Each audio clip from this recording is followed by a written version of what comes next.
Good evening and welcome. You're watching 6 p.m. Prime. I'm Pooja Shali. Today's special telecast will focus on Bihar because its repercussions also being seen in New Delhi's political corridors.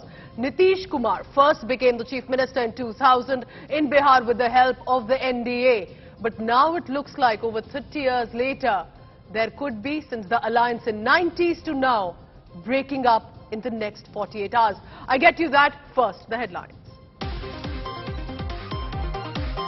Yogi Adityanath's bulldozer flattens goon Neta Shrikant Tyagi's illegal encroachment after his video abusing a woman in posh Noida society has gone viral.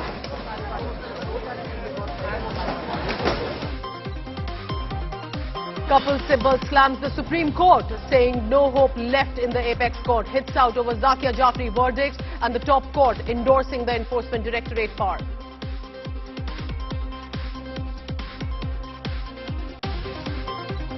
Shiv Sena Member of Parliament Sanjay Raut sent to 14-day jail in the Patra Chaul land scam case to be in judicial custody till 22nd of August. The ED heat now on his wife Varsha's transactions.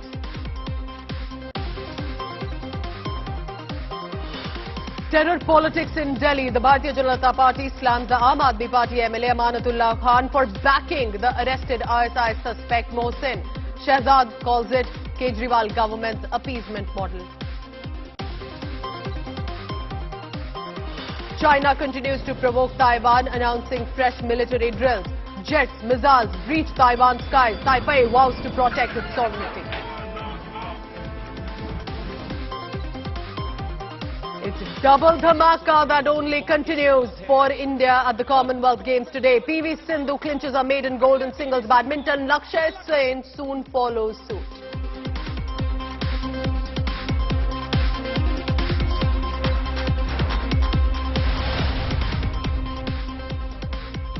So in Bihar, there is a strong buzz that Nitish Kumar's Janata Dal United, the JDU and the Bharatiya Janata Party could be heading for a split.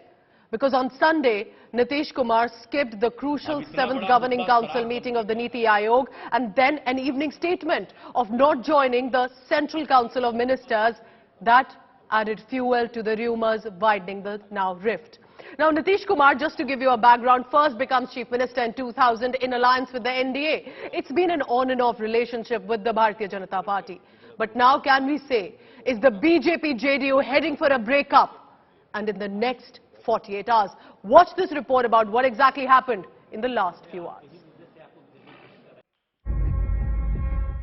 It may be all over for the ruling NDA in Bihar, with the BJP and the JDU staring at a dead end. A sulking Nitish Kumar, all but deciding to snap ties with the BJP. Miffed over what JDU claims is BJP's continued needling and plot to destabilize the Nitish Kumar government. Bihar में डूबता हुआ जहाज कहने की बात RCP Singh ने कही है। दरअसल पार्टी के कार्यकर्ताओं के बीच उनकी स्वीकार्यता कभी नहीं थी और उनके जाने से भी पार्टी की सेहत को कोई फर्क नहीं पड़ेगा। Nitish Kumar, who recently recovered from COVID, made his displeasure public by skipping Prime Minister Narendra Modi's Niti Aayog meet on Sunday while attending local events in Patna. He reportedly sounded out Gathbandhan allies RJD and Congress, looking for a possible tie-up. Some reports claimed he even dialed Sonia Gandhi. Bihar में single largest party हम हैं। नेता प्रतिपक्ष तेजस्वी जी और महागठबंधन दल के अन्य नेता और प्री पोल भी हम सबसे बड़े अलायंस पार्टनर हैं। तो जाहिर तौर पर हम चुपचाप हाथ पे हाथ धरे बिहार की में अस्थिरता के ये तत्व तो देख नहीं सकते। बिहार जैसा राज्य। The friction began when the rebellious Chirag Paswan's LJP cut into JDU vote share, reducing it to BJP's junior partner in the last elections. JDU still sees it as the handiwork of BJP. जिस तरीके से महामना कंस ने जिस तरीके से एक के बाद एक माँ देवकी के तमाम पुत्रों का वध किया, क्यों वध किया? खुद को बचाने के लिए ना। उसी तरीके से मुख्यमंत्री जी का इतिहास देख लीजिए, किसका नहीं ये वध कर रहे हैं, एक के बाद एक, एक के बाद एक, एक के बाद ये, सिर्फ अपनी कुर्सी बचाने के लिए गठबंधन तक का ये वध करते हैं। JDU's bitter fallout with one-time Nitish loyalist RCP Singh is also being seen by Nitish Kumar as BJP's bid to cut his party to size. ये लोग जलन से पीड़ित हैं। ये लोगों को लगता है कि ये लोग तो कभी केंद्र में मंत्री बना नहीं, बना तो कोई राज्य मंत्री बना। एक आदमी बनने के लिए लगल है, बन नहीं रहे तो मुझे बता रहे हैं। JDU 4 records hit out at the BJP chief JP Nadda over his remark that regional parties will soon be history. आज देश में भारतीय जनता पार्टी को छोड़कर कोई राष्ट्रीय पार्टी नहीं रह गई है, कोई नहीं रह गई। और मैं जिम्मेवारी के साथ कह रहा हूं, आप देखिए, पहले देश में क्षेत्रीय पार्टियां आई और धीरे धीरे क्षेत्रीय पार्टियां परिवार की पार्टियों में परिवर्तित हो गई। BJP has denied all allegations, brushing aside reports of hiccups, insisting that the alliance with the JDU will last its full term. Nitish Kumar had in the past broken off with the BJP over picking Narendra Modi as the prime ministerial candidate, joining the RJD Congress alliance only to return to the NDA fold. Is he preparing for another somersault? With Rohit Singh in Patna, Bureau Report, India Today. It's always the numbers game. So what do the numbers look like in Bihar? Let's take a look now. Because remember, this time, the BJP also is better than the JDU with numbers. So is the opposition RJD, which is the single largest party. Let's take a look at the numbers. This is the Bihar Assembly looking like for you, 243-member house. The NDA, which means the BJP and the JDU, have about 122. The RJD plus other parties with it in opposition, 114. There's also AI, MIM, HAM and the IND. Now this is if Nitish Kumar, who continues to stay with the Bharatiya Janata Party. But if Nitish Kumar joins the Gathbandhan, which is the Congress and the RJD, the party against which Nitish Kumar had emerged long ago, what happens then? Take a look at that. BJP becomes 77 because it's 45 for Nitish Kumar's JDU. RJD plus, which is the Gathbandhan with regard to the Grand Alliance, becomes 159. AI, MIM, HAM, then of course with the numbers. So the numbers basically flip for the BJP and the RJD plus parties. Will Nitish Kumar take that call? Remember, previously as well, in 2015, there had been a grand alliance, Nitish Kumar, Lalu Prasad Yadav and the Congress party. Many were caught off guard. Nobody expected Nitish Kumar and Lalu Prasad Yadav to come together because they are arch rivals. And yet they did. He had left the NDA and then Nitish Kumar joined the Bharatiya Janata Party yet again. So this is what the numbers look like right now. The ball is in the court for Nitish Kumar, but will he take the plunge and go with his arch rivals and take that risk? It has not worked previously for Nitish Kumar. Rohit Singh joins me now live from Patna. Rohit, what are you picking up from the ground? Because now it appears the buzz is getting stronger. Do you think Nitish Kumar will take that plunge? Do you think BJP does not need Nitish Kumar anymore for Bihar elections? What has led to this rumor getting stronger that there is a BJP-JDU divorce happening?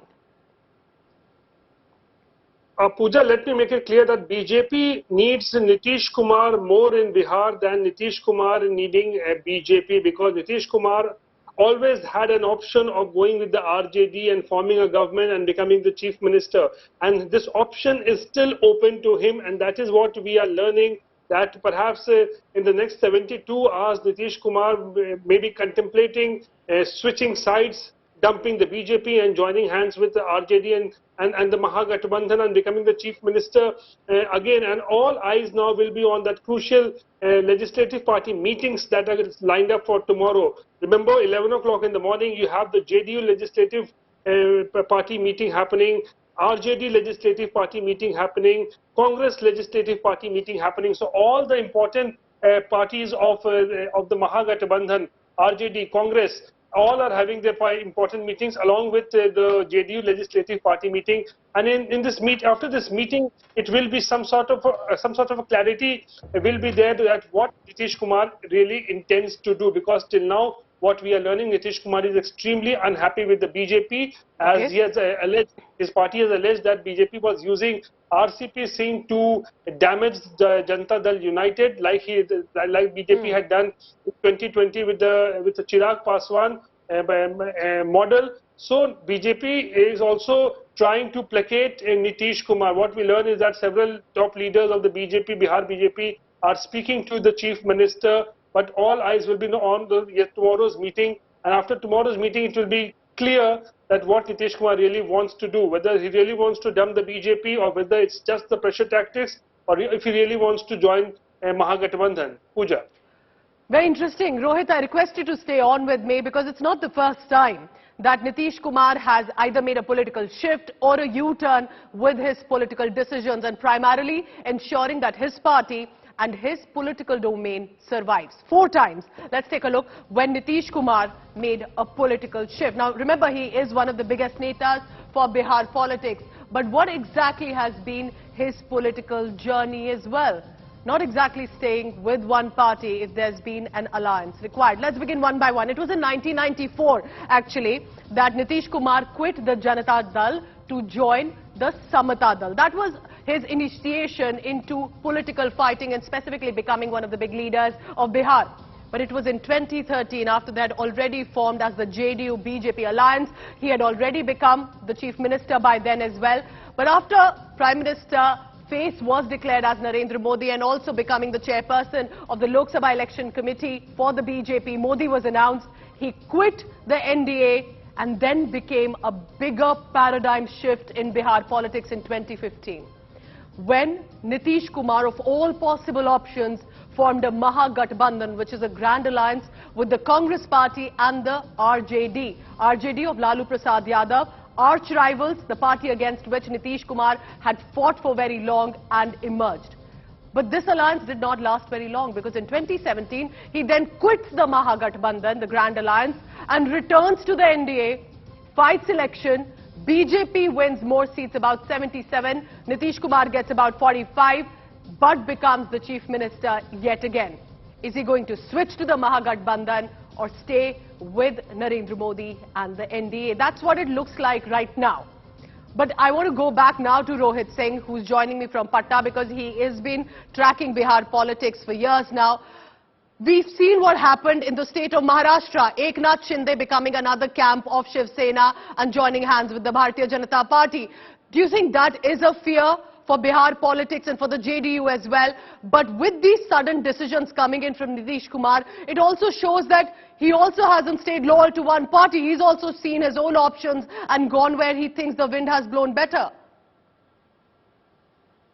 Well, see, Pooja, whether RCP Singh can do what Eknath Shinde did in Maharashtra, that remains a big question. Because remember what happened in Maharashtra, I don't remember the numbers correctly, but Eknath Shinde had at least 30 to 40 MLAs with him, the support of 30 to 40 MLAs he had when he decided to switch sides. But RCP Singh, I am afraid, he does not enjoy that kind of a support from the JDU MLAs. But it is a fact that RCP Singh has always been considered a BJP leader in Janata Dal United, because RCP Singh's links and connections with the BJP top leaders have been exceptional. He shares very cordial relation with the BJP leaders, and that is why he also became the minister in the Narendra Modi cabinet last year, despite Nitish Kumar not very willing for that. But Nitish Kumar believes that the BJP was using RCP Singh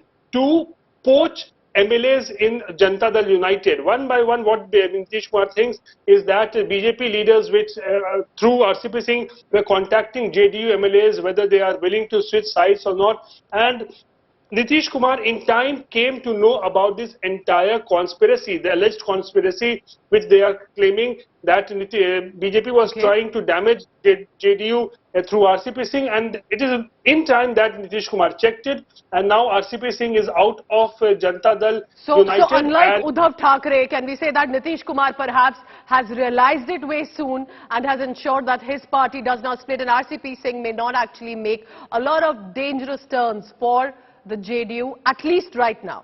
Rohit Singh giving us an important perspective as well. Rohit, thank you and keep tracking because this is a developing story. Anything can happen. There could be a divorce, a breakup, or they could just save the situation and the boat may continue to sail for the JDU and the BJP in Bihar. Thank you so much. Rohit Singh.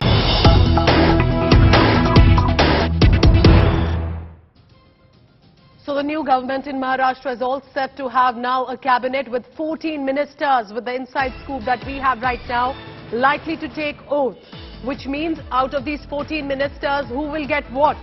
7 each, we are being told, from the Shinde-Sena faction and the Bharatiya Janata Party. 1 minister from each region within the state. Could there be an independent MLA also who will be a part of the ministry? We are being told that's not exactly a possibility as of now for them to be getting a portfolio, but we'll see how this really pans out. Let's go quickly to our managing editor, Sahil Joshi, joining me from Mumbai on this live telecast. Sahil, as you get us this inside scoop of the expansion, 14 ministers, but ensuring that it's 7 each. What are you picking up on the names? Who is likely to get what portfolio? How crucial will be this cabinet expansion for the new government, Sahil?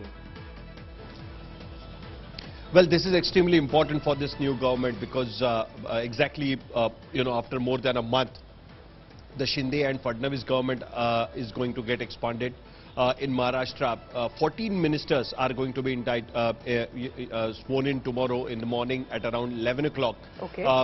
The way this government was being criticized for not being able to expand their cabinet was creating a lot of issues within the Shinde camp, and the questions were being raised on the stability of this government, that despite Shinde and Fadnavis managed to prove their majority on the floor of the House on 4th of July.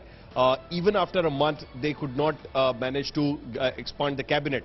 So finally, tomorrow it is going to happen.